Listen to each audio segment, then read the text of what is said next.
Olá, hoje é dia de estreia de podcast do Vale do Paranhana, o Pode Conectar. Eu sou Alan Júnior e a partir de hoje nós vamos abordar inúmeros assuntos relacionados à região, como por exemplo a agricultura familiar, figuras ilustres, histórias de moradores daqui, entre muitas outras curiosidades. Te convido a partir de agora a acompanhar o Pode Conectar através dos sites www.conectavales.com.br e no site radiotaquara.com.br e ficar por dentro de tudo que faz a diferença aqui no Vale do Paranhana.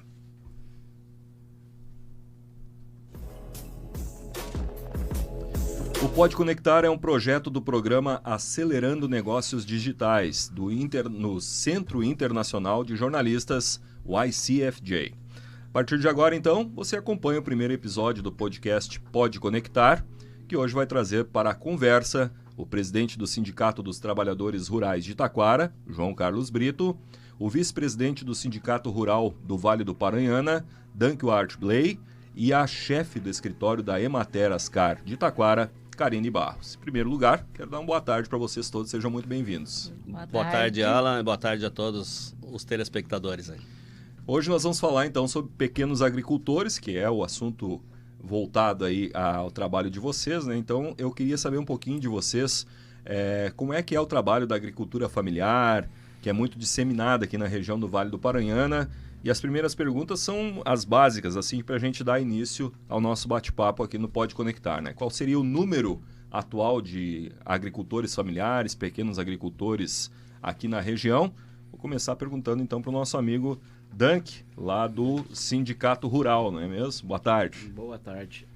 Respondendo essa pergunta, no Vale do Paranhana, acredito que nós temos 3.700 propriedades rurais no total, sendo que nós teríamos em Parobé 768, que é um levantamento feito agora em 2022, 2023. Rolante são 1.850, Igrejinha 697, Riozinho 428, e um destaque para Rolante que possui lá 18 agroindústrias, que estão bem fortalecidas na parte de embutidos também. Além da agricultura familiar propriamente dito, né? O que é a agricultura familiar, para quem não sabe?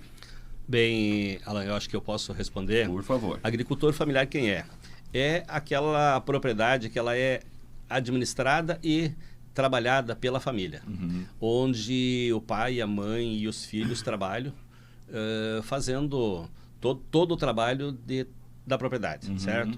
Então, o agricultor familiar, para ele se enquadrar como segurado especial, ele poderá contratar até 180 dias de mão de obra externa, tipo na hora da colheita ou até na plantação, quando ele se apertar. Caso contrário, a mão de obra é única e exclusivamente da família. Aí se enquadra como agricultura familiar. Esse é o agricultor familiar, é desse que nós falamos. É uma contratação específica emergencial, em dados momentos, né? Exato, no momento do plantio ou da colheita que aperta, né? Por exemplo, foi falado aqui de Rolante, na colheita da uva, por exemplo, ela é muito curto o ciclo dela, então precisa mão de obra. Então pode contratar a mão de obra que ele continua enquadrado como agricultor familiar, mas apenas 180 dias no ano de mão de obra, certo? Não é dos 180 dias contratar vários, e sim um ou dois, mas que feche os 180 dias. Não seja 180 dias trabalhando. Não seja além disso. E ainda mais assim, ó, agricultura familiar quem é? É aquele camarada, aquele trabalhador que trabalha lá 31 dias por mês, 12, 14, 16 horas por dia e não ganha hora extra.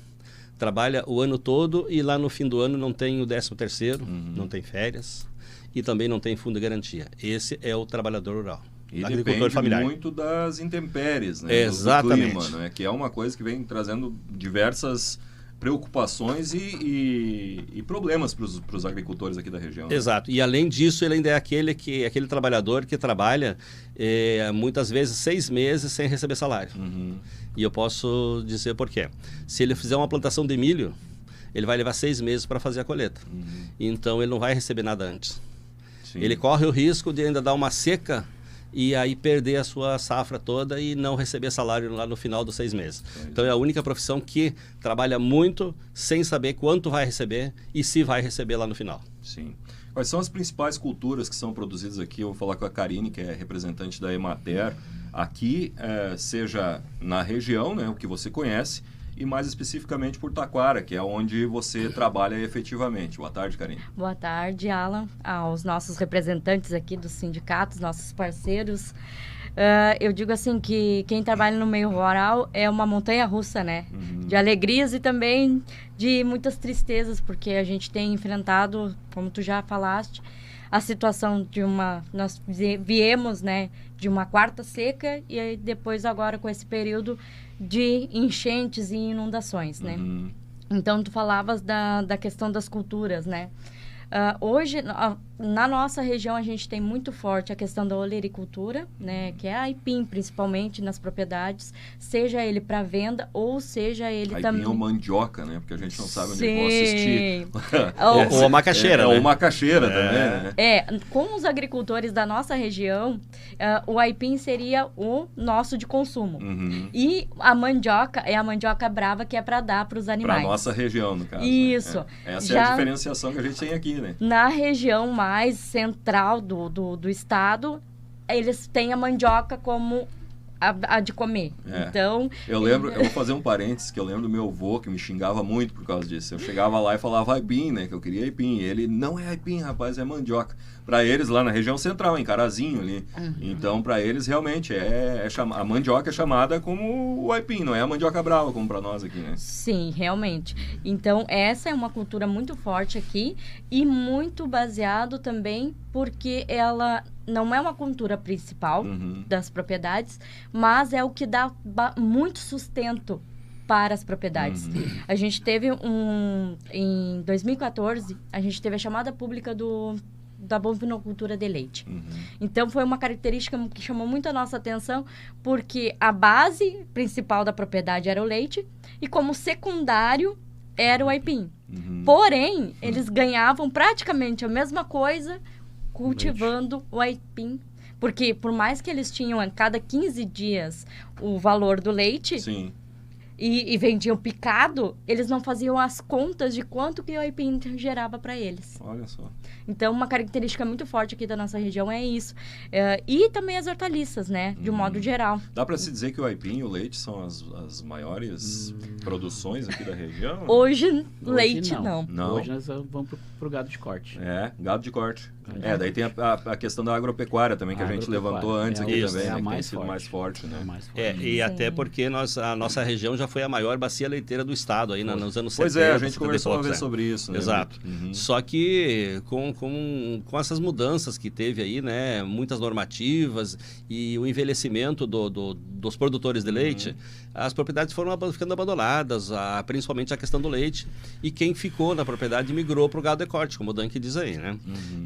Nossa região também, quando a Karine falava do aipim ou da mandioca, ela foi uma grande produtora de mandioca com as tafonas. Se produzia muita mandioca na região toda aqui e era industrializado o polvilho e a farinha de mandioca. O que é tafona, só para quem não sabe? Secagem? Secagem da mandioca? A mandioca ela é lavada, descascada, ela é triturada e aí se extrai o polvilho e o restante vira em farinha. E a farinha era inclusive exportada para o norte do país, centro-oeste. Farinha que é utilizada para fazer pães. Não, farinha de mandioca. De mandioca. Farinha de mandioca. Farinha de mandioca, exato. Mas isso tudo acabou, né? Se for levar assim em conta, a gente vai Mas olhar tem o pão de aipim também, né? Tem. Não é feito com farinha de mandioca? Não é? Então me enganaram até hoje. Se for pensar por esse lado mais antigo assim, tu vai levar então pro lado da cana-de-açúcar. Também, né?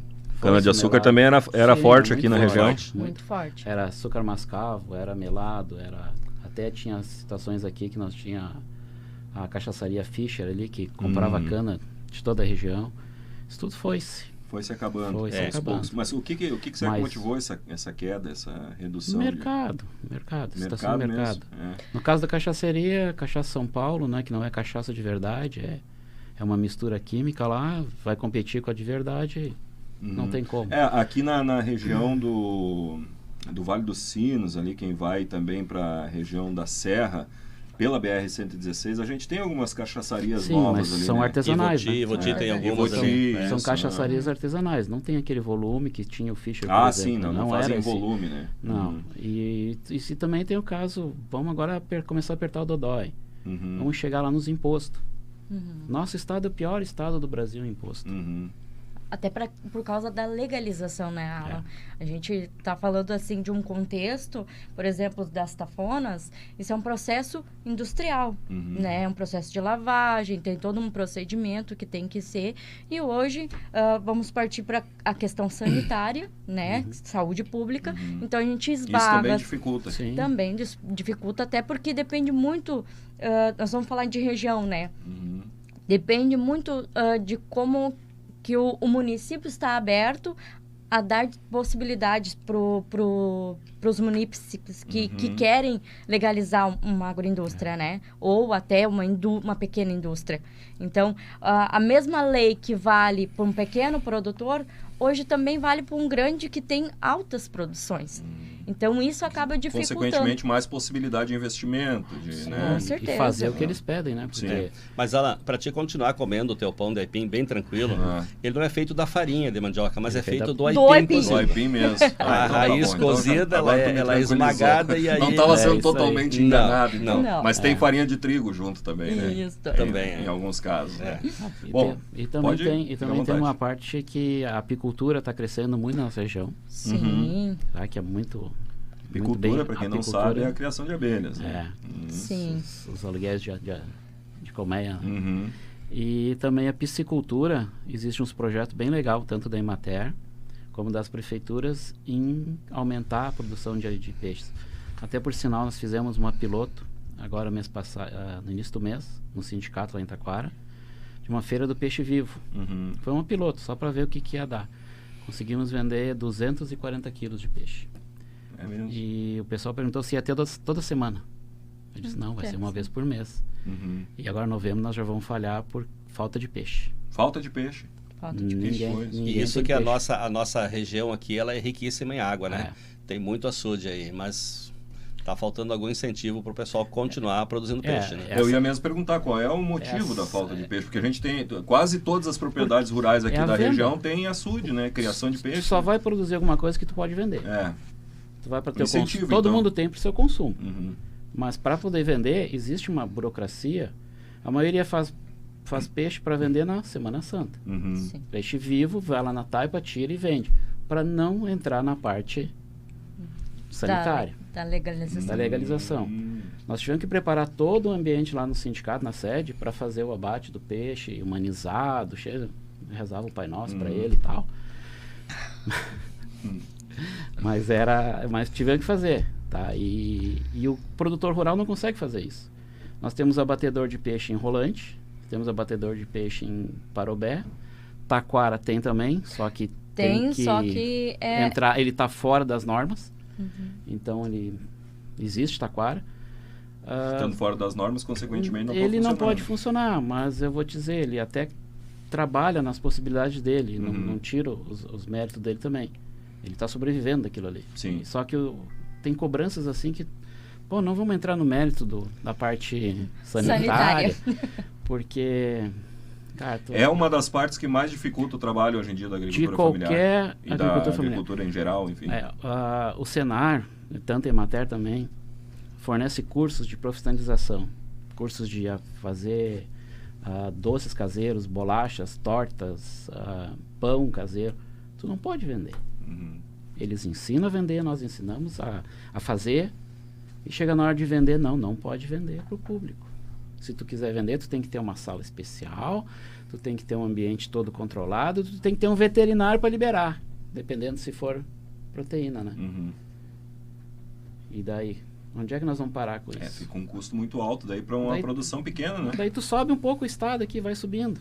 Quanto mais para cima, menos lei, mais liberdade. Vamos para a liberdade econômica. Tu acha que é um pouco voltado aqui para nossa região, essa pressão econômica? Não, a lei é feita no Brasil inteiro. Só que nós, como bom gaúcho, é o rigor da lei. Isso atrapalha muito, então. Nossa. Tanto é que se a gente subir no Nordeste, se a gente for ver a forma que eles trabalham com a carne, a gente não come carne. De jeito nenhum. É mesmo. Mas esses quartéis, o cabrito muito... tá à frente ali na feira. Aqui, nossa. Aqui é um problema. Não, se pegarem fazendo isso, vai preso. Tem que ter um controle. Proteína animal tem que ter um controle. Tem que ter, sim. Só que qualquer tipo de alimento, né? Qualquer tipo, mas tem coisas mais básicas que não precisaria um veterinário, que não é um abate de peixe. Pô, tem o processo, está feito. Por que tem que ter um veterinário para assinar aquela carga? Se o processo é sempre igual, né? Sim. E quem é que poderia melhorar essa situação? Assim? Vem parte da onde?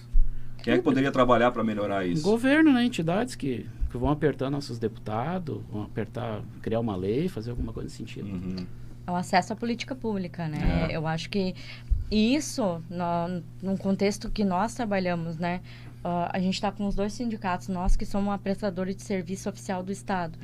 O que a gente percebe, assim, a política pública, ela tem que existir. Só que ela tem que existir de uma forma que seja um facilitante para o produtor. Não uma forma de dificultar. Isso vai muito do olhar, por exemplo, às vezes, do entendimento da lei. Às vezes, eu e o Brito já tivemos discussões, às vezes, com a prefeitura, né, com o setor de compras, pelo mau entendimento de uma lei da merenda escolar, por exemplo, que é uma política nacional. Então, isso vai muito da compreensão de cada técnico responsável que está junto ao processo, então, que vai muito do olhar dele, de ser flexível, muitas vezes. Vou te dar um prazo, em 3 anos tu vai conseguir te legalizar. Seja um prazo razoável, né? Vamos dizer assim. O que eu preciso? Primeira etapa, de tal período até período, tu tem que fazer determinadas normas para cumprir isso aqui. Próximo ano, vamos cumprir isso aqui que tu já está estabelecido.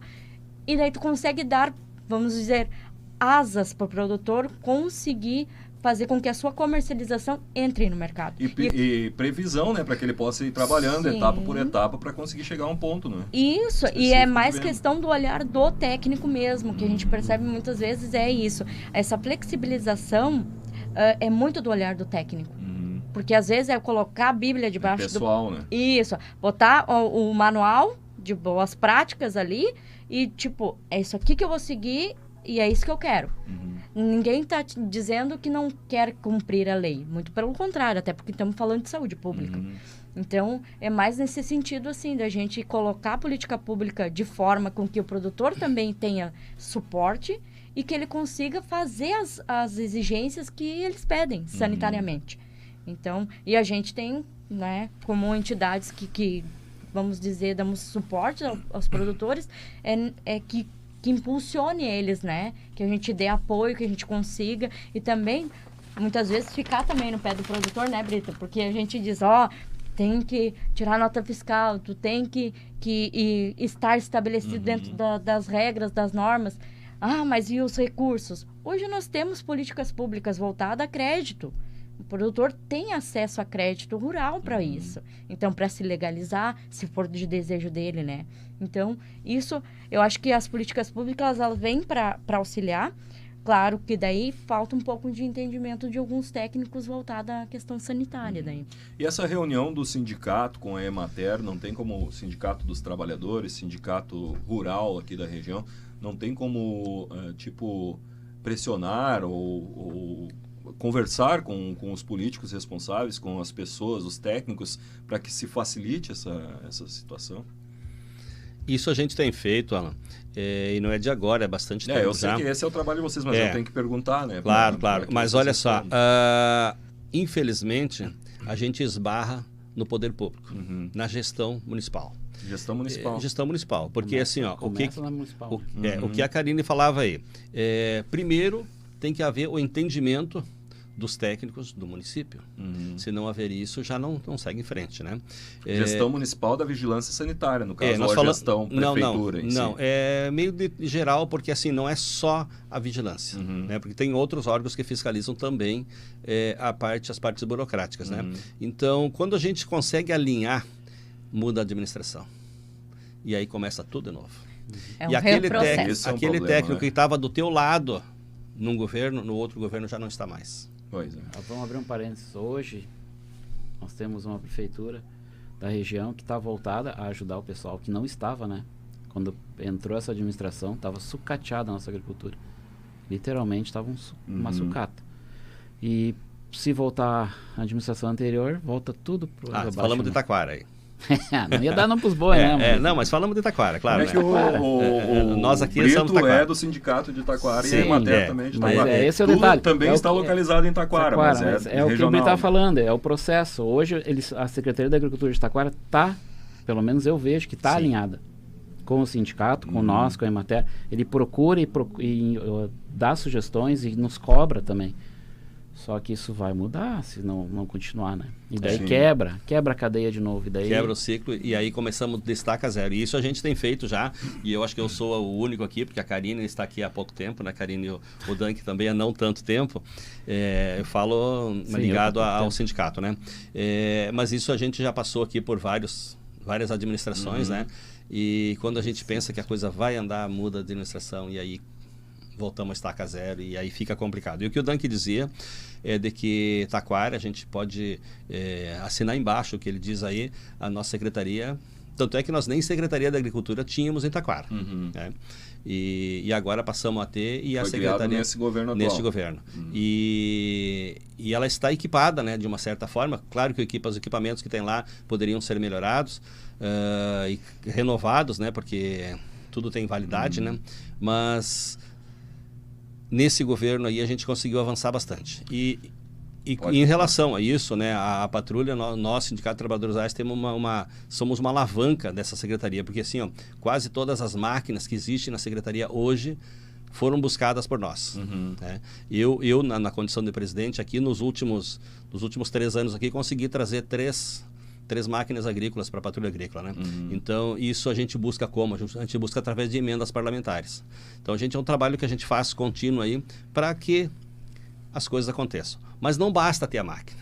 Precisa ter uma equipe técnica e um secretário que esteja realmente alinhado para fazer com que as coisas aconteçam. Bom, desculpa te interromper, mas só para a gente voltar mais focado aqui no assunto da comercialização dos produtos. Os produtos principais, então, que são cultivados aqui na região e em Taquara, mais especificamente, vocês falaram sobre o aipim, né? E a questão da agropecuária também, que o Dunk tinha chamado a atenção, né? Isso, mas nós temos uma outra situação aqui, que eu acho que eles vão concordar comigo, que é a questão da silvicultura. As propriedades foram mudando de mão. As pessoas foram envelhecendo, os pais falecendo, os filhos herdando propriedades e não quiseram voltar para o campo para plantar e foram vendendo as áreas. E essas áreas foram sendo compradas e reflorestadas. Então nós temos muita área muito grande de eucaliptos, acácia e também pinos. Mas o acácia e o eucalipto é que mais. O que é feito o quê? Lenha e carvão. Sim. Então nós temos uma região, especificamente uma região de Taquara ali, onde tem muito carvão e muita lenha. A silvicultura é bastante forte também como renda para o município. Bacana. E como é que é feito o escoamento de toda essa produção? Que era o ponto que eu queria questionar vocês. Isso. Falando especificamente... acredito que seja outro ponto também que deva chamar a atenção de vocês, né? A questão assim, vamos falar especificamente do que eu tenho conhecimento, né? Que é Taquara. Isso. Nós temos 800 quilômetros de estrada. Então, a gente percebe que para manutenção... Estradas de interior, né? De chão. Interior, estrada de chão. Estrada de chão, como a gente fala aqui. Sim. Algumas com calçamento irregular, mas praticamente, vamos dizer, 90% delas são estradas de chão. Sim. Então, agora a gente teve um período extremamente chuvoso, né? Porque eu estava vendo agora as precipitações de setembro, que choveu 552 milímetros em Taquara. É muita água, né? Sim, e daí, por consequência, a gente acaba ficando com as estradas de chão esburacadas, né? Acaba afetando muito a questão do leito, né? Da beirada da estrada. Então, isso acaba dificultando muito dessa nossa produção para chegar, vamos dizer, ao centro, né?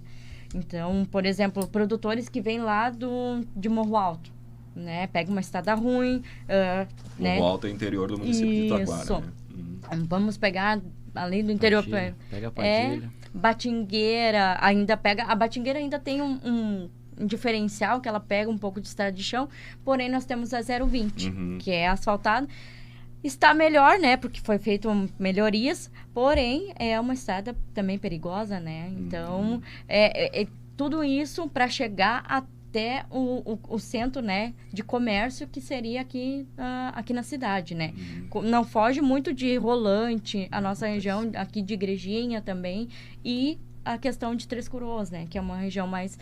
Mas isso é uma coisa que tem afetado o problema...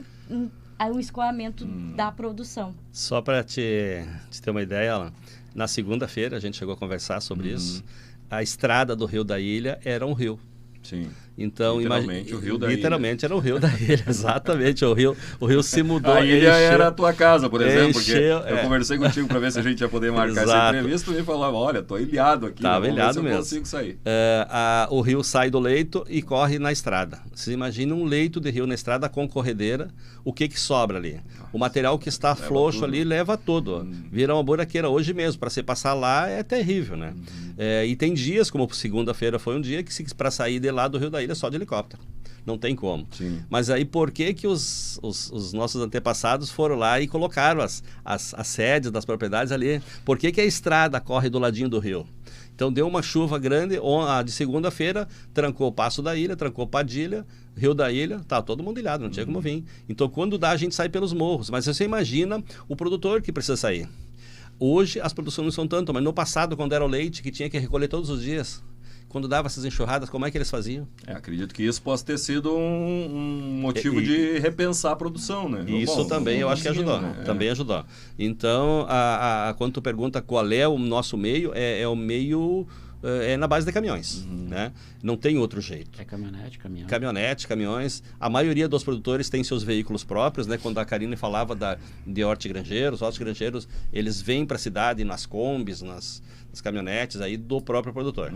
Eles entregam direto em restaurantes. Entregam direto nos restaurantes mesmo. Se tu vê uma movimentação, para quem acorda cedo, vê quem trabalha. Chega aqui 5 horas da manhã, só vê caminhonetinha, correndo para lá e para cá. É o pessoal entregando antes de abrir os mercados. Que quando abriu o estabelecimento já tem o produto ali disponível para venda. Os restaurantes compram os hortifrutos direto do produtor aqui. Eles não vão aqui no mercado, aqui na vizinha. Eles recebem direto do produtor. Sim. Fresco. E esse é o meio, né, da nossa comercialização, que é alimentação escolar, que é a antiga merenda escolar, né? Hospital, Taquara, por exemplo, é fornecido o hospital. Restaurantes, como o Dunk falava, quase todos os restaurantes, né, do nosso município, da região aqui, compram direto dos produtores. E aí tem mais as fruteiras, os mercados. E muitos dos produtores também colocam a sua mercadoria na sua Kombi, na sua caminhonete lá e sai vender de casa em casa. Ele já tem o cliente. Sim. Ele não precisa sair batendo palma na frente de cada casa. Locais, já vão nos locais e já faz a comercialização direto. O consumidor compra um produto fresco, direto do produtor. Sem a figura do intermediador, que encarece. Exatamente, sempre encarece. Produto, e é quem realmente ganha dinheiro, né? Sim. Porque se nós formos usar agora, vamos abrir um parênteses aqui com leite, quanto ganha um produtor de leite por um litro de leite? E quanto nós pagamos quando está lá no supermercado? Onde é que está essa diferenciação? Essa diferença é muito grande. É muito grande, mas aí nós temos que fazer uma análise bem profunda. Claro. Porque se nós vamos cair para esse lado da tributação, mão de exato. obra, Sim. só a parte trabalhista de uma usina de leite... A gente sabe que é muito alto, mas isso questão aberta ainda. É isso que eu quero dizer, Dan, que eu acho que não precisaria isso, né? Se a gente conseguisse comercializar direto, o produtor ia ter incentivo maior, ia poder ganhar um pouquinho mais, né? E se manter sua família lá na propriedade. O leite não pode, né? O leite não só o leite, né? Tudo que for proteína tem que passar pela inspeção, se é caso contrário. Em alguns casos, nós temos produtores em Rolante e Riozinho que abastecem a Ceasa. Com leite. Não. Principalmente repolho, beterraba, tem produtores lá de alta escala que escolhem um produto, assim, uma hortaliça ali e focam naquilo. Então a gente vê passar muito caminhão carregado. Ou seja, ao invés de o pessoal daqui comprar os produtores, eles vão a Porto Alegre, onde fica a Ceasa, para comprar o produto que muitas vezes é produzido aqui. E vem para cá de novo. E volta para cá. E pagam, né, um valor a mais sobre isso. Mas lá ele vende toda a produção numa vez só, né? Sim. Aqui é o pingadinho, aquele todo dia. Se for analisar no final das contas quem ganha mais, tem que sentar e fazer as contas. Sim. Só que o serviço que ele vai ter é uma vez por semana, carrega o caminhão e ele vai entregar o preço de commodity lá, o preço de tabela que eles têm. Como é que é o apoio das prefeituras aqui da região, falando da cidade que vocês mais atuam, não é? Em relação a essa situação das vendas do produto da agricultura familiar. A gente sabe que aqui nas cidades da região tem algumas cidades que apoiam bastante, que tem essas feiras de produtores, enfim, né? Como é que é nas cidades que vocês mais atuam? Bom, Taquara, a gente tem lá várias feiras, na verdade são duas, né? Duas feiras mais fortes, né? Alimentação escolar, que é toda a merenda escolar, que a lei diz que precisa comprar no mínimo 30%. Eu não tenho esse dado hoje, mas eu imagino que esteja passando de 50%. Acho que é 70%. Esse número... 70%? Então é bem legal aí, né? E o restante... no comércio local, né? Comércio e nessas feiras que acontecem, principalmente a feira. Então, onde o município entra nisso, foi a tua pergunta, o município, por exemplo, a alimentação escolar. Existe um caminhão da agricultura familiar, que lá na Secretaria da Agricultura, que distribui nas escolas. Como são muitas escolas, e a Karine falava antes aqui da quilometragem que nós temos em Taquara, que é muito grande, então todos os agricultores trazem numa sede, fazem as cestas, coloca nesse caminhão e esse caminhão que é do município faz a entrega daí nas escolas. Sim, entendi. Então esse é um auxílio bastante grande que o município dá para os agricultores para colocar o produto lá nas escolas. 70% dos alimentos sendo comprados dos próprios agricultores da cidade é um dinheiro que gira a economia local, né? E uma novidade... E a qualidade de vida para os alunos também, né? E uma novidade que a gente tem aí, né, Dunk? A gente aprovou no Comagro. Eu estou presidente do Comagro, o Dunk é meu vice-presidente. Conselho Municipal de Desenvolvimento Agropecuário. E a Karine aqui é a secretária, né? Ela que é responsável por digitar as atas. Todo mundo do Comagro sem saber que era Sem saber, exatamente. Às vezes a gente participa de tantas entidades, né? E a gente aprovou um recurso de até R$80 mil para ajudar a ATAF, que é a Associação Taquarense de Agricultores Familiares, a concluir um prédio que eles estão construindo. O município repassou um terreno para eles já tinham uma parte do recurso e outro recurso a gente repassou através do Comagro, um recurso do Fundago, que é o Fundo de Desenvolvimento Agropecuário, onde está sendo construída então essa sede própria deles, uma sede para eles fazer os processos lá. Uma forma de associação de agricultores. É uma associação. E dentro desse espaço vai haver uma sala para desossa de carne, onde o Dunk, como produtor rural, vai poder comercializar um boi gordo para o município ele leva no frigorífico, o frigorífico faz o abate, essa carne vai para essa sala, onde é feito o desmanche dela, né? A desossa, e aí sim o nosso aluno vai estar recebendo com um valor inferior do que é pago hoje, uma carne de boa qualidade, uma carne fresca nas escolas. E eu sempre digo que daí o aluno vai estar comendo picanha, alcatra, filé mignon. E dentro de todas as especificações exigidas, né? Exatamente. E mais ainda porque se trata de uma coisa pública e atender crianças na escola, isso aí é o limite do controle, né? Exato, e a gente tentou implantar isso há uns 10 anos atrás, mas não tivemos êxito, a administração não nos apoiou e não teve como. Agora essa administração está nos apoiando, sim, apoiando a TAF, né, a Associação Taquarense da Agricultura Familiar, que vão poder começar esse processo então, e aí sim comercializar a carne não só para as escolas, como também para o hospital, presídios e outras entidades. Essa situação de associações de agricultores, eu conversava com a Miriam da Emater lá de Igrejinha, que lá eles têm também um trabalho bem bonito, bem bacana lá, né, nessa área. Eles têm uma associação lá, né, dos agricultores, né? Igrejinha e Três Coroas. Igrejinha e Três Coroas também tem, né? Então, eu conversei só sobre Igrejinha. E é um trabalho bem bacana, porque reúne toda a produção dos agricultores, eles saem, organizam tudo na associação, saem para vender tudo organizadinho, né? Então, acho que facilita bastante a mão de obra dos agricultores, né? Até um assunto que eu acho que é pertinente a a nossa conversa, né? É a questão da organização dos agricultores, né? Eu sempre digo assim, a forma associativa, ela agrega muito... Traz força, né? Para os agricultores. Isso, traz força, né? Porque a gente sempre diz, uma entidade faz coisas, faz muito... Olha, eu posso te dizer que não muito. Mas quando a gente une forças, por exemplo, no Conselho, né, Municipal de Desenvolvimento Agropecuário, a gente tentou unir o máximo de todas as entidades voltadas ao meio rural. Então, a gente tem ligação com a Inspetoria Veterinária, com as secretarias que trabalham junto ao produtor, os dois sindicatos, né? Temos as associações também voltadas. Então, é justamente trazer essas forças, né? Então, quando tu pensa em organização de agricultores, tu pensa em cooperativas, que vamos falar do nosso exemplo de Taquara, que não é dos melhores. Não, a região tem uma certa aversão hoje a cooperativas. A cooperativas, porque infelizmente hoje, praticamente quase todas que passaram por Taquara, vamos falar, né, do nosso município, infelizmente faliram. Por má gestão. A última era um cabide de emprego público, né? Então é toda essa questão, né, mas as formas associativas, associações e a questão de cooperativas, elas trazem muitos benefícios para os agricultores no sentido de organização dos mesmos. Da forma de buscar, por exemplo, a TAF, ela tem hoje preferência na merenda escolar, porque é uma organização de produtores.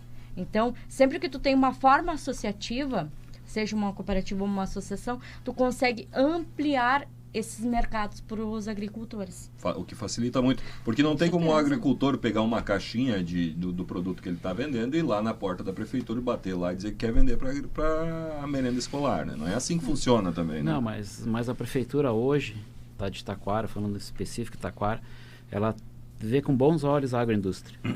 Eles querem que o pessoal fomente essa parte. Tanto que a Emater já fez agora, semana passada, né? Foi feito o evento lá, só sobre agronegócio, agroindústria. O evento? Trouxe foi técnicos, um seminário voltado à agroindústria. Então, teve produtores ali, teve outras entidades e tal, mas foi o primeiro passo já e viram que o caminho tem que ser esse aqui. E agora, nós temos que criar uma cartilha, um beabá para quem vai iniciar e não largar sozinho, né? Tem que acompanhar ele passo a passo, que cada parte que ele chegar no processo dá um trancaço. Se a pessoa não tiver uma boa vontade ou tiver uma educação, vamos dizer assim, como é que eu posso dizer, seja mais persistente e entenda um pouco de documentação, ele desiste. Porque na próprio seminário ali, olha, aconteceu uma pessoa lá que dá vontade de pegar pelo pescoço, né? Porque assustou todo mundo com tanta cobrança. Sim. A pessoa nem abriu ainda, o negócio, ela já estava, eu vou te cobrar isso, eu vou te cobrar aquilo, eu vou cobrar aquele outro. E daí infeliz... dos painelistas do seminário. Isso, da parte do governo. Da parte do governo. Daí numa questão lá, e como é que fica a análise da água de um produtor de peixe? Não, cada 6 meses o senhor tem que ter análise da água. E a completa, custa R$1.000 e tantos uma análise de água. Ô gente, o cara nem começou, já está levando pedrada. Nem produziu, ele já está pagando antes de começar a produzir. Querer até iniciar, né? Não tem incentivo daí para iniciar. É isso aí que, sabe, isso vem da parte do Estado, não é municipal. Sim. O município está tentando ajudar, mas a gente trava ali. Só não está conseguindo dar o próximo passo na questão das agroindústrias. Como o Dank falava aí, existe agora essa abertura dessa janela onde poderão acontecer algumas regularizações de agroindústrias. Mas eu penso também que é muito importante que o agricultor familiar, ele esteja, ou o agricultor, o colono lá que esteja produzindo, que ele esteja consciência de que ele quer essa agroindústria e que ele vai ter sucessão. Porque não adianta ele fazer um investimento alto e se ele não tiver sucessão, se os filhos não estiverem mais na atividade, daqui a pouco o ciclo da vida é muito rápido. Ele vai construir um elefante branco e vai ficar lá, né? Então, isso é muito importante que esteja. Rolante, voltando a Rolante, o Dank falava das agroindústrias que tem lá. Até poucos anos atrás não tinha essas agroindústrias. De repente começou a mudança e começou lá pela Boa Esperança, pelo meu conhecimento, né?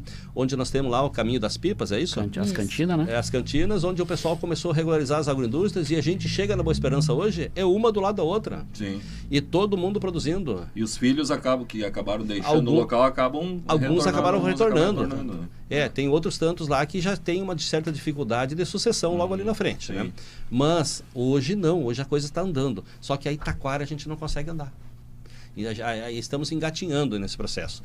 Esperamos conseguir logo ali na frente. A que se deve essa dificuldade? Então, eu falei fiscalização, mas não é uma coisa só, né? Não é uma coisa só. São várias coisas, né? Não é o fato de fiscalizar. Não, sim, eu quis dizer a fiscalização, a questão de... É o rigor das normas. As regras. É uma fiscalização. São as regras, né? E aí, se eu vou começar uma agroindústria, eu não vou começar se eu achar que eu não tenho condições de chegar lá. Porque se nós pedir uma planta como é que chama? Uma planta... A planta baixa. A planta baixa de uma agroindústria, eles, para qualquer agroindústria, lá eles vêm com uma planta de 100 metros quadrados de construção, Sim. que tenha lá 7 ou 9 salas. As exigências, então. Que são tenha, duas. exato, que tenha no mínimo 2 banheiros. Pô, se eu vou trabalhar eu e minha esposa, eu preciso ter 2 banheiros nessa agroindústria. Sim. Mas a exigência vem que precisa. Tá, mas... É, o mesmo sistema, tipo, tu vai abrir um negócio em alguma cidade, tu precisa ter o PPCI dos Sim, bombeiros. sim, Né? isso. O que também. eu vou dar meu depoimento. É uma dificuldade desgraçada para Enorme. conseguir Se um tu não PPCI contratar dos um bombeiros. engenheiro, não faz. Não, e até o contato com os bombeiros, muitas vezes. Eu Não tentei ocorre. abrir uma empresa no litoral, não consegui nem contato com os bombeiros. O que eu tive que fazer? Tive que falar com alguém que conhecesse outra pessoa, que essa outra pessoa me indicasse, aí eu fui atendido. Sim. Por que essa burocracia? Né? Essa burocracia é muito grande e eu acho que essa é a maior dificuldade que se tem, é a burocracia. Muito grande mesmo. E a questão do olhar, como eu já tinha tocado, a questão do olhar dos técnicos, né? Desse olhar de não deixar de cumprir a lei, mas que ela for flexível até o ponto do produtor estar estabilizado. Por exemplo, nós estávamos comentando a questão das feiras. Um produtor legalizado hoje, ele tem potencial para ir para todas, ele estando presente no programa da agroindústria familiar, ele consegue acessar Expo Inter, Expo Agro, a FUBRA, a questão da Cotrijal, que é a Expo Direto, que são feiras grandiosas. Então, ele tem potencial de chegar muito grande. Então, mas, com certeza, com o apoio de todas as entidades, fazendo com que o produtor consiga se legalizar para conseguir alcançar esses novos mercados. Eu acho que um ponto que me chamou a atenção também agora na tua fala é a questão da lei, né? A lei acaba sendo uma para o grande produtor e o pequeno produtor. Sim. O grande produtor tem facilidade de cumprir com a lei. Já o pequeno produtor até que consiga se adequar àquelas normas. Então daqui a pouco seria a opção seria fazer leis diferentes, talvez? Muda um pouco nas quantidades, né? Mas falando em lei, eu queria voltar um pouquinho aqui para o nosso leite da nossa região aqui. Como nós já fomos a maior bacia leiteira, e meu avô, eu me criei tirando leite. Posso não morar agora só há 12 anos aqui, mas eu me criei tirando leite enrolante com meu avô. E hoje ele não tira mais, meus tios não tiram mais leite, eles não produzem. Só que eu tenho primos que continuam com tambo de leite, tiram uma faixa de 1.000 a 1.500 litros por dia, e eles estão apavorados, porque o valor do leite está baixando. O governo agora deu uma bonita aí, que eu não sei se é verdade ou não, mas diz que vai mandar 500 milhões para a Argentina para investir no leite dos produtores argentinos. 100 milhões é direto para o produtor de leite argentino. E daí a Argentina, com o valor do peso lá, tá uma miséria. O pessoal vai importar o leite e vai acabar com o nosso produtor aqui, de vez daí. E quem é que vai fazer alguma coisa a respeito disso aí? Todo mundo fala, esbraveja, faz de tudo, mas a ordem vem lá de cima. E daí, como é que vai ficar aqui? O Estado não vai poder fazer nada. E vai entrar mais leite que já entra. Sim. E o senhor sabe que o leite é o único produto que tu vende sem saber quanto vai receber? Vende, entrega e alguns dias depois tu vai ficar sabendo quanto vai receber. Quanto tu vai receber? Tu não sabe, que nem hoje tá 2,47 ou 2 alguma coisa. Ele entrega o leite, depois de entregar, fazer todas as análises no mês lá, fechou o mês lá, deu 30 mil litros de leite, ele vai dizer, vou te pagar 2,20. 20 centavos em litro de leite quebra um tambo de leite. E daí tu se obriga a aceitar? Tu não tem opção. Pois é. Tu já entregou. Tu já entregou? E as vacas não guardam leite para outro dia. Tu tem que tirar o leite. Por isso que esse pessoal desiste. Não é que nem eu tenho meu mercado ali, eu deixo as coisas paradas, não vender hoje, vende amanhã. Ele não, a vaca tá ali de manhã e de noite. Se tu não tirar de noite, no outro dia tá com mamite. Tá com o quê? Mamite, inflamação nos tetos. Daí tu perde uma vaca. Uma vaca dessa é 10 mil reais. E aí, como é que fica? A questão da demanda, né? Cadê a política? Não, demanda. Demanda tem. O Estado não produz leite que chega para produzir para todo mundo. Por que começou a entrar leite importado? Porque não tem produção suficiente. E aí, sem contar a triangulação via Uruguai, né? Claro. A leite que vem da Europa com vencimento estourando, entra para o uruguaio, e se o Brasil compra como fosse leite uruguaio, que não tem vacas o suficiente para o leite que manda para cá, o valor muito baixo. Tanto é que a gente já participou de 2 mobilizações aí, trancando a ponte lá na divisa com o Uruguai, mas isso não adianta. Brito, o leite vencido aqui, voltando para a Argentina, leite vencido voltando, vira leite em pó lá e vende para cá de novo. Isso é uma situação bem complexa mesmo. Não, mas é delicada, e esse aí é o dodói da nossa região. Quantos produtores de leite, quantas famílias viviam disso? Sim. Com depois certeza esse foi um dos motivos que acabaram mudando a produção, né? Não, mas com certeza. Mas tem gente que tá ali, guerreira. Complicado. Bom, gente, quero agradecer então para vocês, pela presença de vocês aqui no nosso podcast Pode Conectar, que fala sobre assuntos importantes aqui do Vale do Paranhana. Hoje a gente conversou com o presidente do Sindicato dos Trabalhadores Rurais de Taquara, João Carlos Brito, o vice-presidente do Sindicato Rural do Vale do Paranhana, Dankwart ou Dankwart? Dankwart, que descendência é essa? Pô, mais alemão que esse não tem, né? Tem uma rua na Alemanha, eu tenho lá. É mesmo? Meu nome, olha aí. Sou cara... E também a chefe do escritório do Emater Ascar de Taquara, Karine Barros. Muito obrigado pela presença de vocês e até uma próxima oportunidade. Até uma próxima. Muito obrigado e estamos à disposição. Muito obrigada e até a próxima. Até a próxima. Então você pode conferir esse bate-papo logo no site conectavales.com e também no site da radiotaquara.com.br. Na próxima semana, o Pode Conectar vai falar sobre a história de moradores que guardam na memória lembranças importantes aqui da região. Fiquem ligados, um grande abraço e pode conectar.